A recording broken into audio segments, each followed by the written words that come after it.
I made the decision of cutting bangs earlier this year, and I loved them, and then I tried growing them out just in case anything happening this fall, and now I don't know what to do with them. I haven't even done a proper intro yet, but... I'm sorry.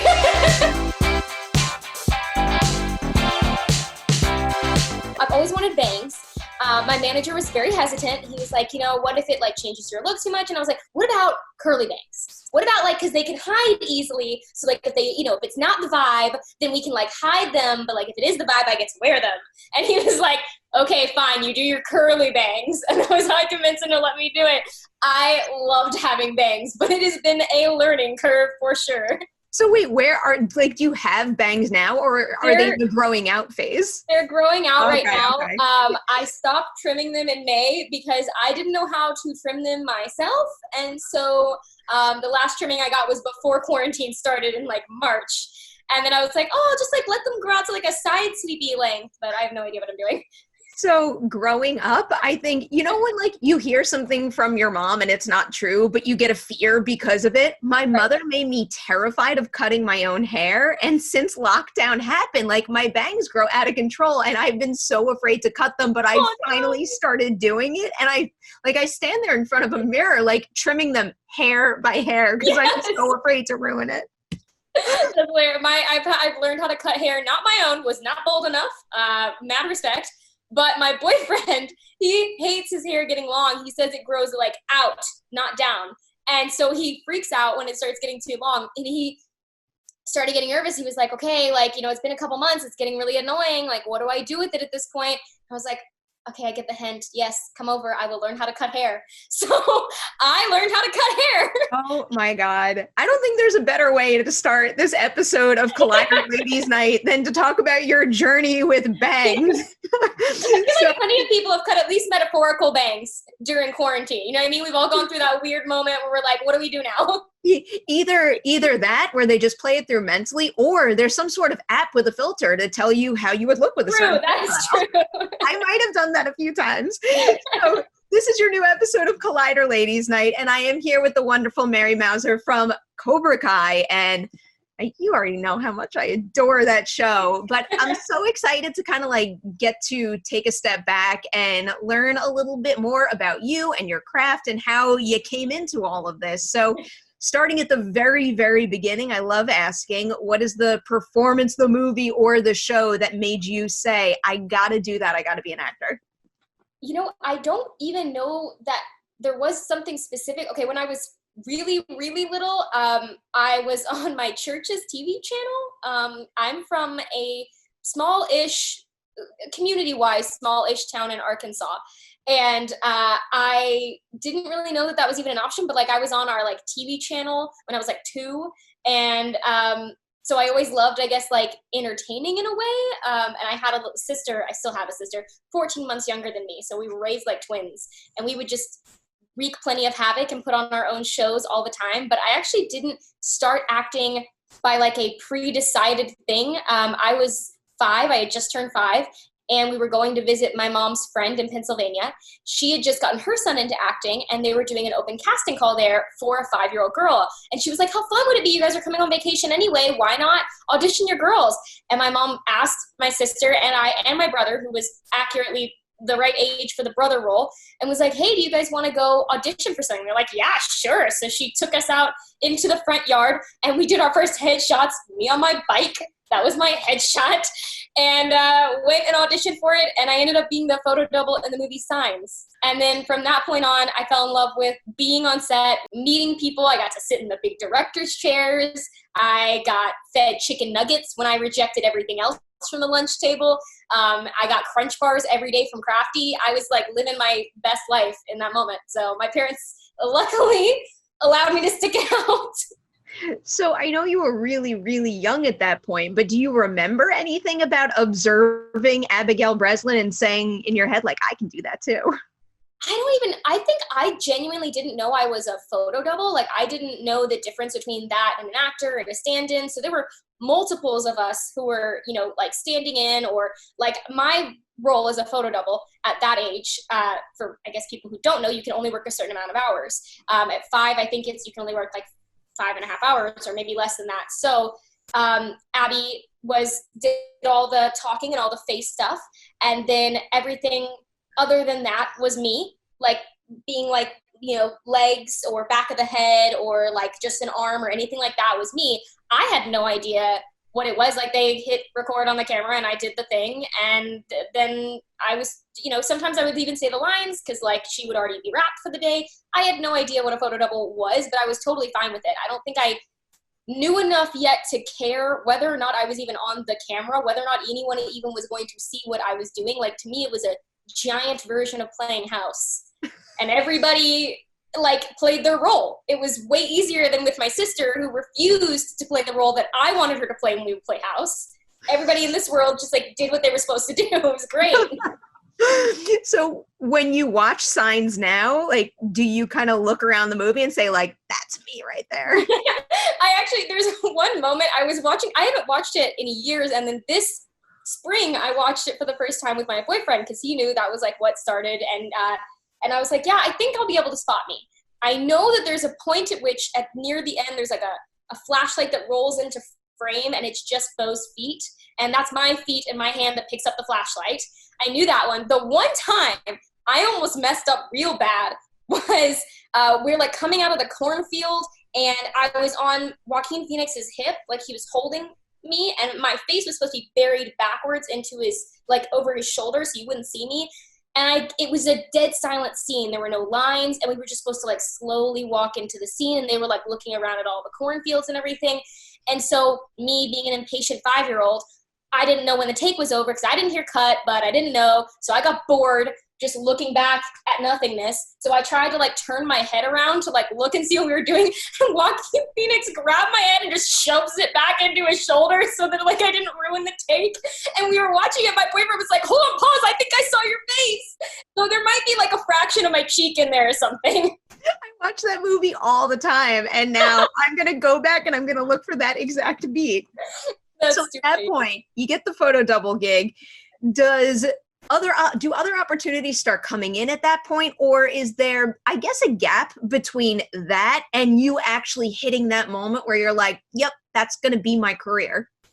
You know what I mean? It's so weird thinking back on it because I don't know that I had like one crystal clear moment other than like it kind of like progressed over time. It like started with that, and then pretty soon after that, my parents both had jobs where we could move, so they were like, why not move? We can move. Do you guys want to try this out? And I was like, absolutely, because every day when they would take me off of set, I would go home crying, not knowing I was going to get to go back the next day. They were like, clearly she wants to do this. And my brother and my sister just were like, yeah, sure, that sounds fun. So they let us start trying it. And then I think they thought we would have a short attention span and just kind of like get bored of it over time. So we started going to New York, and we would go for a few months at a time and then go back to Arkansas and then go for a few months at a time and then go back to Arkansas. And meanwhile, like it kind of, first I got like an agent and a manager pretty soon after that. And then the journey kind of started with like auditions, and then I got into like the voiceover world. I did a lot of like print and voiceover, and that's what I did a lot of in New York. Because I feel like that's a lot of just what was there at the time if you weren't doing theater. And I was terrified of theater. Even at 5, I was like, if I mess it up, like everybody's gonna be so mad at me. So it progressed over time where I was like, oh, this is so cool, voiceover. This is what I want to do. I love voiceover. And then I did commercials, and I was like, oh, this is so cool. This is what I want to do. And I was like, but that movie thing, that was really cool. So I want to do that. And so I was trying to audition for that. And then finally, I guess at 8 years old, little me turned to my manager, who is still my manager today, and was like, I want to be on television. And he was like, well, you got to go to LA. And then we started coming to LA. I have so many follow-up questions. First, I want to know a little bit about your relationship with your manager, because I feel like that's something we don't really talk about. And to hear that you've been with the same manager for so long does make me wonder, what is the quality in the manager actor relationship there that makes you say like, this is my person, I'm sticking with them? You know, it's so crazy. I feel like and I say this all the time, like, I feel like he's family. Like, I'm sure he knows this. Like, I mean, there's been a year or two where I've nearly bought him a Father's Day card. He has been through so much with me. His name's Brian. I love him. Mostly because at this point in my life, he does a lot of my crisis calls. A lot of my, what do I do? There's a pandemic. what does this mean in terms of my career? And he's the one who can calm me down. But like overall, just throughout the years, he's been such an encouraging force, has always been. Like he has believed in me to an extent that even I was not capable of and still don't fully feel capable of at this point in my life, you know, through all of my awkward teenage years and my years of being a Twilight fan where I refused to go outside in the sunlight and I probably looked translucent in person. And he really stuck with me. And, you know, I feel like a manager's role is probably different for a lot of people to what extent, but he's very involved and has always been involved to the extent that I want him to be involved. Like he's the first one to be like, this is your decision. I'm going to take a step back. You tell me what you want. And then I usually call him and say, no, but give me your advice. Like, what's your opinion? Like, just give me some pointers and then I will make my opinion. And I've been very lucky to have somebody who's 100% on my team and has never felt so much like a business partner as like a partner who's just gonna like be there and fight for me. And I know he's gone to bat for me a few times, and I'm very grateful. It is so nice to hear that he is just like so purely, wholeheartedly behind you. Because in this crazy industry, you definitely need that. I do want to know, like, what did he tell you when you were kind of freaking out about the pandemic situation? Because I don't know, I feel like you having that conversation with him and sharing that could help somebody else out there who might be having similar concerns. Definitely. I mean, I think when it first started, like nobody knew what to think. And I was like, so what does this mean? You know, and he kind of said the same thing I knew, which was, we don't really know. But, you know, hold out. He was like, first of all, I think there's going to be a new wave of content that will come along. Such as this, you know, people are modifying, people are changing and making it work. And I've heard of plenty of projects that are centered around the idea of a pandemic, or things that are filming at home in people's houses with just by yourself, like filming projects. There's, you know, so he had plenty of ideas to keep me calm. And then when it came to the world of, you know, what comes next when it comes to Cobra Kai, we were waiting at the beginning of the pandemic to find out where we were going with Cobra Kai and what was happening. And it was all kind of like exciting and a buzz, and I didn't really know what to expect and he didn't know what to expect, but we all had good feelings. So we just kept, you know, repeating that to me. He's like, you got this thing, nobody's even seen it yet. It's going to be so exciting. He just calmed me down. He was like, so what can we do to keep you busy? You want to enroll in an online acting class? I was like, no, I'm going to stay busy with like school. He was like, great, let me know how school goes. And, you know, he definitely, it just basically, he's kept me busy and he's kept me looking forward. And he's right. I mean, I've seen it now. There is a tide that's turning. We're finding a new normal. There are things popping up that I didn't think were possible. And luckily, a lot of auditions could already be done over self-tape. So, do you like horror movies? I love horror movies. You need to go watch the movie Host on Shudder. Okay. It was a movie done entirely in lockdown, and the whole movie takes place on a Zoom call, and it's almost too effective. Okay, I'm going to write that down. That reminds me of, I did have like a moment near the beginning of quarantine where like I had like I think it was my first Zoom classroom. As I'm still like in college, I really love school, so I just keep taking classes even if I don't really know what I'm going to do with it. So I was taking this, I'm in ASL, I'm learning American Sign Language. So I was taking my American Sign Language class. We were in the class. There were like all these glitches happening on the computer, and I flashed back to that movie, 1408, the scene where he's on like a video call with his like ex-wife, and he's like, this crazy stuff's happening, like I don't know what to do, I'm so terrified right now, blah blah blah. And then all of a sudden the like spirit takes over his face, and on the call is like, everything is fine, don't even worry about it, and just like hangs up the thing. I was like, oh my god, what did that happen to me? And it's so bizarre, but like it really struck me for a minute. No, I can totally understand that. And be warned, this is a movie that kind of follows you. I mean, even just seeing like, we're on Zoom right now, even just seeing the frame of the application is like bringing me right back to it. So, well, actually first, before I even go back to voice acting, what else are you studying right now? Are you kind of just like dabbling in a little bit of everything, and what excites you? Yeah, I mean, that's kind of been my main thing. Like I definitely, you know, I grew up, again, like I'm from Arkansas, and, you know, my thought when I was little was before I ever was introduced to acting by the age of 4, I had my plan. And I would have already been graduated college by now. And I've just kind of realized like that's not my life. And I'm so happy about it because I've got this amazing other life and opportunity that I could not have even conceptualized at that age. So I just kind of decided, like, if I really love school, like, why stop? Who's stopping me? You know what I mean? Anybody at any age, in any walk of life, in any career can go back to school at any age they want to. So I've just decided to kind of like study. So I started out with the idea of what I originally wanted when I was little, which was an English degree. I really love reading. I really love writing. I was going to be a writer. I was going to be an author. And I still do love writing and telling stories and things like that. So I was like, I'll just go and study that because it's like another outlet for me. And then I had to take a foreign language class, and my sister took American Sign Language in high school, and she was like, you should totally take American Sign Language. I was like, yeah, that'd be really fun, I guess. And then we could like, you know, like gossip. That was my first thought. And then I went into the class and I was learning all about deaf culture. And I was learning about that world, and it was a world I'd never been exposed to and I knew nothing about. And it's all like, all the people that I met were so welcoming and embracing and had this tight-knit community and world that just had this like glowing energy. I was like, I want to be a part of that. And then I just became like completely in love with the language. And now that's like I'm kind of in the middle of deciding between whether I want to continue pursuing English or whether I want to actually switch to a full-on deaf studies degree. Huh. That's so exciting. When I was in school, I was very hell-bent on getting a degree in journalism, and I was very mad when my program decided that all journalism majors had to double. But looking back, the opportunity to learn about different fields and different topics is like hands down one of the best parts about being in school. Yeah. And that was the thing too, I guess.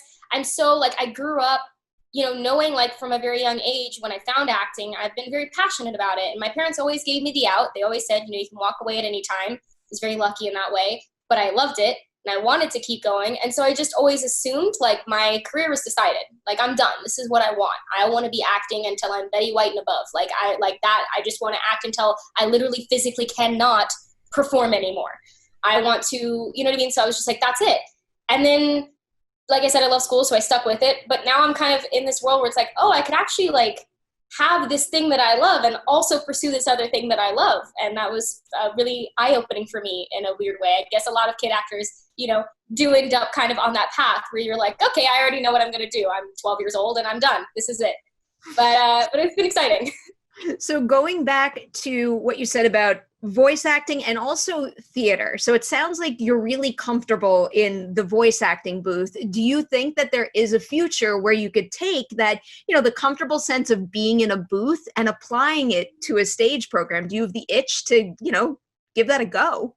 You know, I guess this sounds a little typical at this point because I've heard other people say this, but it's true to me. And I think, you know, whatever, it can be a trope, whatever, it'd still be true to you. I was very like closed off to the idea of stage. I was like, unless it's something I really understand the character, I really understand the story, I really understand how it's going to be put together, I don't think I'm ready for it. And I've told my manager that for years. And then 2 years ago, I saw Hamilton and I was like, oh, stage doesn't have to be stuffy. And it's not that that's the only story that is, you know, a deviation from the norm, but it was my first exposure to seeing a stage performance that was so far away from what I traditionally thought of stage as. And I was like, oh, this I could do. This looks like storytelling from top to bottom in so many different ways. And it's all this like flow and it's all this community, this working together, this creating a moment kind of thing. And it clicked and I was like, okay. And I called my manager afterwards and I was like, so if you see anything on the stage, like anytime soon, get me ready, but like also I'm not opposed. So I'm much more open-minded now, but I feel like that's like me I was a picky eater when I was little and now I eat sushi. So like, you know, I'm like baby getting there. I can relate to that all too well. I can't leave Hamilton that quickly. What's your favorite song and your favorite character? My favorite song when I saw it, Satisfied. At home, I listen to Helpless over and over and over again, or It's Quiet Uptown. I listen to that one over and over and over again. Watching it again, now that I've been able to watch it on TV, it's impossible. I don't know. And also TikTok has all these theories. Have you been on TikTok with all the Hamilton theories? I think that's like the big game changer for me during quarantine is how obsessed I've become with TikTok. Oh yeah. No, it's taking over my life. And I was so one of those people who scoffed before. I was like, Yeah, me too. what could you possibly be entertained by? Like, it's less than a minute. How could you possibly be entertained? I'm thoroughly entertained at all hours of the day. I did get everything. You have Hamilton theories. You have funny cat and dog videos. You've got dance videos. I mean, I can scroll for hours. It's becoming a problem. Oh yeah, and I'm big time like in studying American Sign Language. I've become big time into the deaf world of TikTok because I'm trying really hard to use it to practice. So I will turn off the sound. I will force myself not to read the captions and try my best to understand as much as possible. So most of my For You page and most of my following is book talk and deaf TikTok. I need to look that up. This might sound a little random, but it's just like an idea that I've gotten a little bit obsessed with is like your credited name when you take on another project. And I know there was a point where you switched, where you had your middle name in the mix and then you took it out. So was that a difficult decision to make, or was it kind of easy to just like pluck that name out of there? So when I was little, I don't know what exposure you have to the Deep South, but when I was born, I was given my double name. My full name, Mary Madeline Mauser. My brother and sister also have double or, full triple names. And my mom wanted to hyphenate my name. She said when I was little, when I was born, she said, no one will ever just call you Mary. You're going to be Mary Madeline. And in the South, it runs all together, Mary Madeline. You're going to be Mary Madeline, and that's your name. And nobody will ever call you Mary. And I was like, I was fine with that. I love Mary Madeline. I thought that was a great name. But we also have multiple Marys in my family. So I was called Mary Madeline because I had Mary Ruth, who was my aunt. I had Mary Frances, who's my grandmother. My Aunt Mary Ruth had a son who was dating a Mary for a period of time. So we had many Marys in the house. So it was easiest to just keep my middle name. And so all through like my young life, I was Mary Madeline. And then at some point, my manager was like, Brian was like, not many people are going to take the time to say that whole name on set. When they need you like right now, they're going to need you like right now. So how's Mary? And I was like, I love Mary. And then I went through a phase where I didn't like Mary. And then, with the older I got and the more I understood and got close with my grandmother again. And I was like, okay, yeah, I'm keeping Mary. Mary's my name. So I guess it's my norm now. You could have had like a nickname of MMM, but I guess that's even like. Yeah, well, so I had like, I had Eminem, which, I mean, not completely accurate, but Eminem. And then I called myself M. Because I specifically, I don't know why, but it was very important to me that it was not just it was very important that there were dots in between them. So that was my nickname for myself. But I mean, with a name like Mary, it's so short. I don't know if you, well, yeah, I guess you kind of would get that. Like, I don't know if there were nicknames for Perry, but Mary, there was like nothing other than like mare. And I was like, I'm not going to be the old gray mare. So no. I think the only one I've gotten is sometimes people just say P, and that's cute. Like okay, and it's not okay. Yeah. I don't know. I do find it very, very like out of left field when someone asks me if Perry is short for something, because like I can't think of a good answer to that other than like Periwinkle. Yeah, my first thought was Peregrine, like Miss Peregrine's, the like book series. I feel like I'm gonna just say that. Just say that from now on. I feel like that book series about like the creepy kids in the orphanage. It's inspired. I named that for that. Yeah. I'm gonna totally run with that. So inching our way closer to Cobra Kai, yes. You have, I guess, guested or had like shorter runs on a whole bunch of shows. Is there any particular appearance you made on one of those shows that you think comes in handy the most when it comes to being like a main player on a big production like Cobra Kai? I think a big one for me was CSI. That was my first time getting to do something gritty and dramatic, and I was 8 years old, so I didn't fully understand what I was getting to do or say, but I had the most fun with that one. I got killed 4 different ways. And then at the end still survived because, they go through all the theories of like ways in which I could have been killed. So I got fake shot like 4 different times, got drugged, got tied to some bodies and dropped to the bottom of a lake alive. And then my character was supposed to swim away and get to the like bank, but they had like cut my throat. So I guess like my vocal cords and everything was all messed up. And I just thought it was the coolest thing ever. I was getting to film at the like creepy big house on Warner Brothers? No, it's Universal. Like the one where when you drive around in the Universal backlot tour at the park. Like I was filming back there. The like Red Sea that parts when you go through or whatever. Do they still do that on the tour? I don't know. It used I'm trying to picture. Part the Red Sea and the tram would go through it. That's the lake I filmed on. Okay. Yeah, and that was, I got to like have some really cool dramatic like crying scenes, and I got to, basically, that was my first experience of like me carrying an episode. Like my character being the one who survived at the end to tell the story. And my voiceover was the one that started the storytelling in the background and all that stuff. So that one I think was like a very big step for me in feeling like I'm a grown up and I'm doing grown up stuff. And yeah. I can also see where the love of horror movies might have come from. Yes, I know. My mom was petrified. She was like, don't look at me too long with my like throat slit. And I'm like, but look, it's so cool. They're putting fresh blood on it. Makeup and gore effects will never cease to amaze me. I am fascinated by that end of the industry. So Cobra Kai Audition. So I know sometimes when you go in for a TV show, maybe you're auditioning for multiple roles. You don't have a clear sense of the role you're actually going for. Was that the case for you here? Did you know you were going for the role of Daniel LaRusso's daughter? So I've kind of outed myself on this one. So I have to just be honest. I had never seen The Karate Kid before auditioning for it. In fact, the day of my audition, midway through the afternoon, my boyfriend called me and was like, hey, how'd your audition go? And I was like, huh? And he was like, your audition today. And I was like, my audition today? Oh my God, I have an audition today. So I called my agent. I was like, will they please see me any other day? Are they going any other day? I'm so sorry. I don't know what happened. And I still don't really remember what happened that day, but the panic I remember. And my boyfriend was like, what was it for anyway? And I was like, it's called Cobra Kai. And he was like, you're joking. I was like, no, no, that's what it says. I think that's what it is. And he was like, for who? And I was like, Samantha LaRusso. And he was like, are you kidding me? Are you kidding me? And he's the biggest Karate Kid fan, so he freaked out. He thought, he was so excited. And I literally told him right then, I was like, don't tell me a word. Don't say anything. Either you're going to jinx it, or I'm going to go in there and be shaking and not be able to get my words out. So just don't talk to me until after it's over.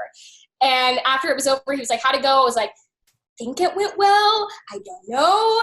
And he was like, so can I talk to you? I was like, don't talk to me about it until we hear that I didn't get a call back. And then I got a call back and I was like, now don't talk to me about it until I know that I didn't get any further. And then on and on and on and on until I got to the actual day where I met Ralph Macchio and read the sides with him. And afterwards my boyfriend was like, can we talk about it now? And I was like, okay, fine, we can talk about it now. So what was it like meeting Ralph for the first time? I mean, actually, like, maybe it was probably better off, now that I think about it, that you didn't see Cobra Kai, you didn't see Karate Kid before you auditioned for Cobra Kai, because maybe that lessened the nerves that could have been there to begin with. It's like a catch-22. Like, I'm glad it happened the way it did, because obviously it worked out. But also, I feel like there could have been maybe some different choices I would have made if I had that information, but not really, because my thought process would be Samantha is pretty much like any other teenage girl, and like dad talks, and it just kind of is like, oh cool, like that's a neat story, dad, and about the time that you like beat up some kids on Halloween, so cool. But like, you know what I mean? So like maybe she wouldn't really be that affected by the history of the story. But I definitely was nervous based on, at that point, I really wanted it. Like I really want, like from the time I read the sides, I was like, this would be really cool. Even though I had no context for it, I was like, this would be really cool. I really, really would want this. But by the time I got to that point, it's like, it's just dangling the carrot like right in front of me. And I was like, oh my gosh. So I was trying really hard not to psych myself out, but I definitely psyched myself out. And they had this point, at that point, we're far enough along, they wanted to know chemistry as well. So they had me read the sides with Ralph, but they also had me, what was the term they used? Shoot the breeze? Maybe the term they used, something like that. They were, I don't remember what it was, but it's some phrase I had not heard before. And I was like, excuse me, what? And they were like, just talk amongst yourselves. And I was like, oh, okay. And I rambled. I think I rambled, and I don't think I took a breath for like 3 minutes. I just talked at Ralph. I feel so bad for him. He's just standing there like, with his head spinning around, because I'm just like, like talking at the speed of light. And he still tells me I talk like an auctioneer. So if you think of your YouTube channel and the videos you posted with Tanner. So I think it's twofold. I think you are a very good storyteller and you deliver A+ behind the scenes stories, but also, does Tanner actually eat like that on set? Tanner amazes me because he's I don't know how he does it. I don't know how he does it. He can put it away. He is like the number one, like I can guarantee you no matter what is being served for lunch that day, his plate will be clean. And down to the point, I swear, I'm going to out him a little bit. I'm sorry, Tanner, if you ever see this. But he takes his finger and like will swipe the plate and lick it clean. Like, I mean, every single bite all the way down. I don't know where he puts it. I don't know where it goes. I feel like it fuels his energy. Like I feel like don't really see it as much in his character. He's a great actor that way. But his real life personality is almost just like mine. We just go 90 miles an hour at all times. So I feel like he just burns it off very quickly or something. But yeah, that boy can eat. Are you gonna get back to the YouTube stuff soon? It was like I remember like scrolling through a whole bunch of it for the Comic-Con panel last year, and then I revisited more of it for this, and like I want to see you create more there.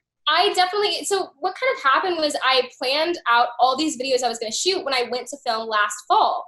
The last video I think I posted on YouTube was right before I left for Cobra Kai. It was like a week before. And I had planned to vlog the trip going there. I had planned to record myself decorating my apartment, setting it up for the couple months I was going to be there, all these things. And then I got there and the reality hit of the fact that I have a full-time job that is like 14-hour days sometimes, on top of karate training, on top of rehearsals, on top of, just all the other things that came along with it. And I was like, you know what? Maybe I got to be nice to myself and just let myself have a little break. But I recorded my whole last day on set, beginning to end. And that I'm really excited to go back and look at and edit and things like that. But I would love to get back into it. I've just I'm calling it being kind to myself because I'm just giving myself a break. I run all the freaking time, so I'm trying to just give myself a break. I feel like I need to take a cue from you sometimes, and I don't, and I gotta have a conversation with myself. I wanted to ask you some kind of like rapid fire-ish questions about the cast, because hands down one of my favorite parts of Cobra Kai is the ensemble. And I just, like, I love having those conversations with fans too, like trying to figure out everybody's favorite character, because everyone has like a deeply personal answer. But for the actors in the ensemble, who would you say is most like their character? I don't know. Ralph? He's my dad. I feel like he's my dad. Like, I genuinely, he's fully adopted me. I get texts and calls. He actually got on my Zoom call for my birthday this year to sing happy birthday to me while I was in lockdown. Like, he's full on, he's just awesome. I love him. I would totally believe that. He's so great. Who is the best dressed when they arrive to set before they get into wardrobe? Ooh, now I feel like this would be a contest if you ask them between Sholo and Tanner. Tanner before set, he's very chill. It's when he's going out that he goes above and beyond. Like, I don't know if you saw his premiere outfit for season 2, cool hat, just top to bottom. I don't really understand guys' fashion, but he looked great. Sholo has a very different style. But I feel like coming into set, probably Sholo puts more into his actual ensemble outfits. Okay, I can definitely picture this. Who's the most likely to spill something on themselves on their wardrobe while they're at craft service? I want to say Tanner. I'm gonna say that's gonna be Tanner. You can't get the visual of him just putting away that candy. It's just there's so much sugar, and I'm afraid of the dentist. I was so alarmed for him. Who's the most likely to break and laugh during a scene? When you get us together, I'd say me and Tanner. Otherwise, I would say probably Jacob and Sholo, the pair of them. I wish we had even more of the bloopers to look at from the past couple seasons, because there's some really good ones.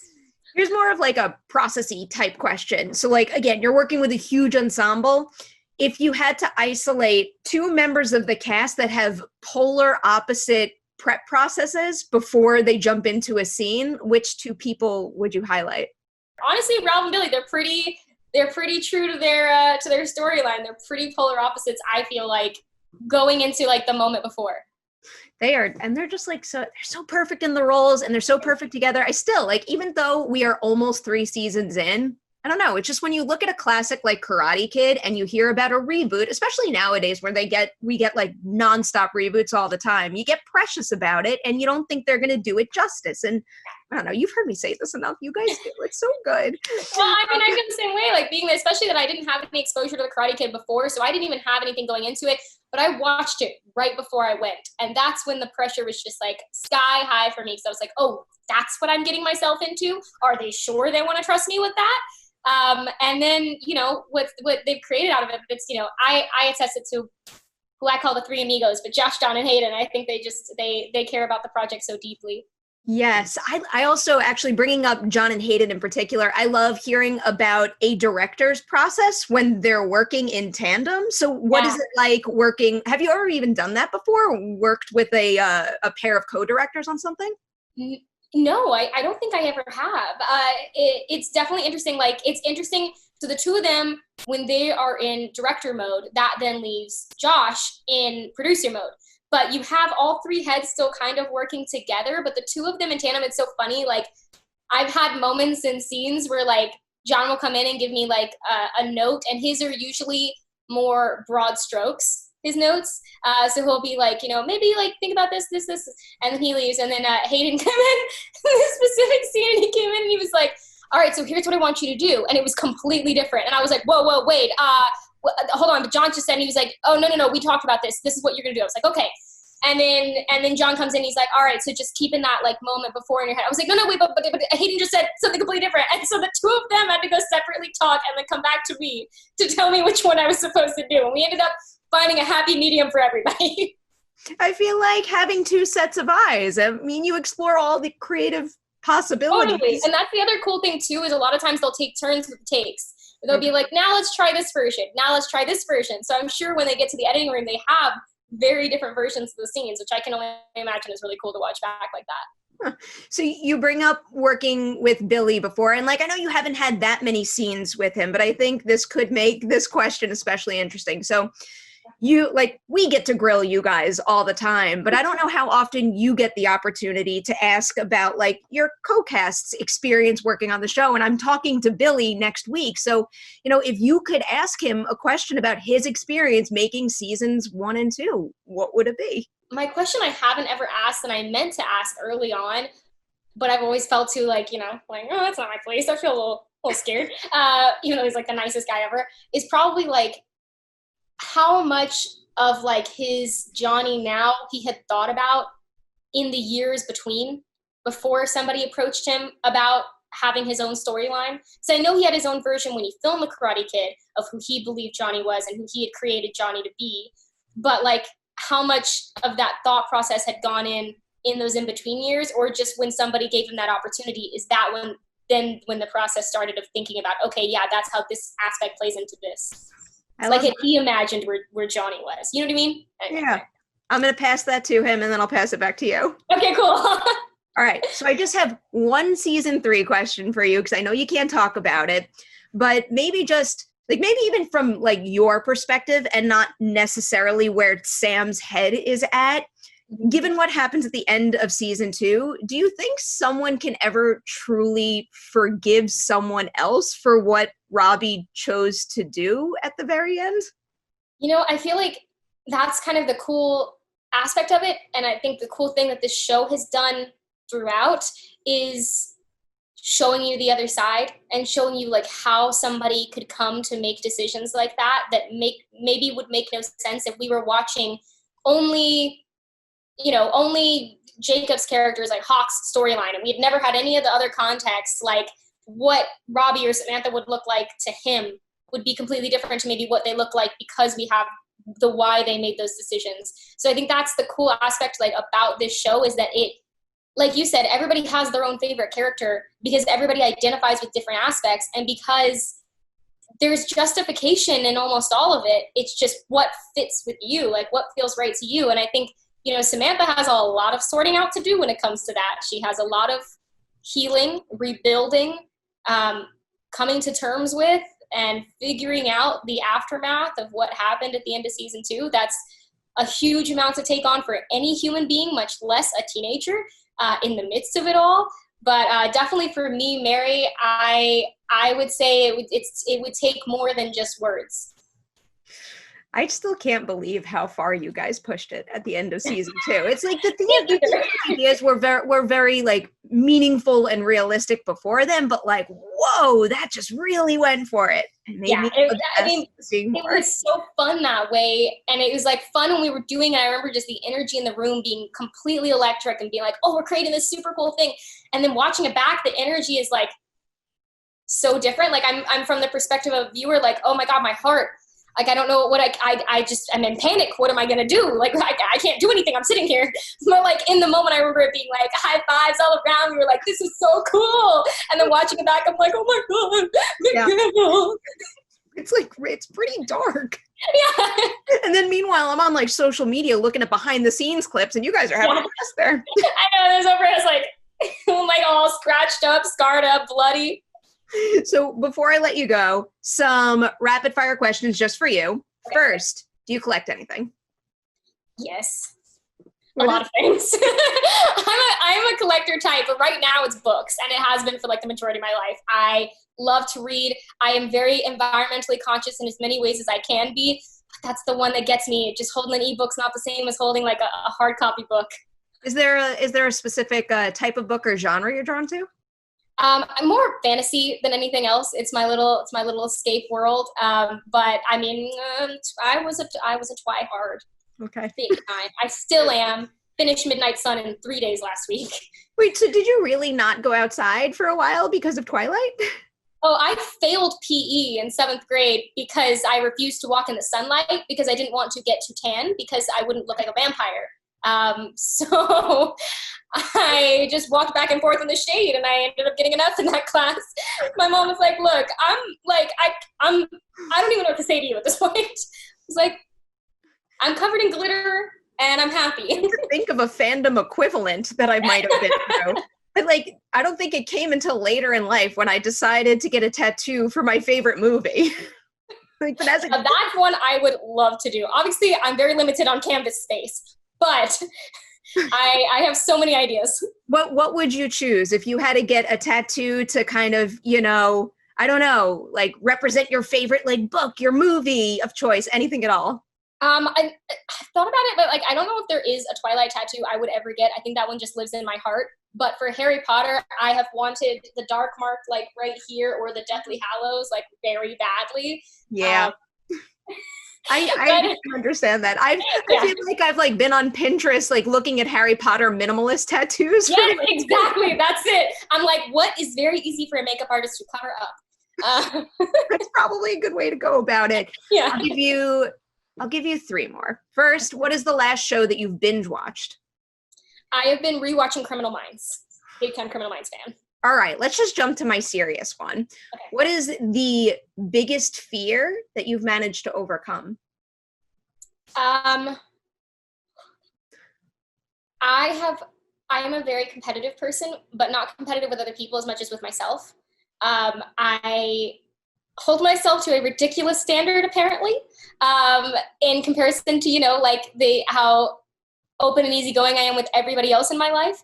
I love pushing myself. I love pushing myself past boundary after boundary after boundary. But there's definitely always been a fear that there's a cap to that. And I've always been afraid to butt up against that wall for fear of failure, for fear of, all the things that I think most people are scared of letting yourself down and things like that. And honestly, Cobra Kai has made me push beyond that. And I'm very, very grateful for that. I had never tackled anything physical in that realm. I had not so much, I failed PE, but I had not so much as gotten on a treadmill in my lifetime and was terrified of physical activity and what that would mean for me. Other than health purposes, I did not go outside of that. And this now has made it a fun, exciting passion in my life and completely broke through that barrier that I thought I had for myself.